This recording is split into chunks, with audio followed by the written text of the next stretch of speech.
ka dakata kada ka ɗauki mataki yanzu. Lokuta guda biyu da bai kamata a ce ka ɗauki mataki ba ko kuma yanke hukunci a dai lokacin da kake cikin wannan halin. Lokaci na farko shine lokacin da kake cikin fushi sosai. A wannan lokacin dukkanin abin da zai fito a bakinka ko kuma daga zuciyarka ba daga kai ba ne, daga wannan fushin ne da ka shiga daga ciki. Saboda haka idan ba ka so ka yi ladamar wannan hukuncin da ka yanke daga baya, ka bari sai lokacin da ka sauko, ka sassauto ƙasa sannan ka yanke hukunci. Lokaci na biyu shine lokacin da kake cikin jin daɗi sosai. A wannan lokacin emotion ɗinka ya riga ya hau wani degree wanda ba ka iya fahimtar shi sosai.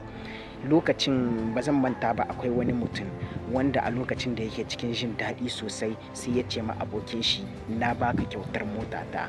Daga baya kuma sai ya zo ya ce ma abokin shi, ai a wannan lokacin yana cikin jin daɗi sosai ne, ya rasa yadda za ya yi ne, kawai shi ne sai ya ce, "Na baka kyautar mota ta."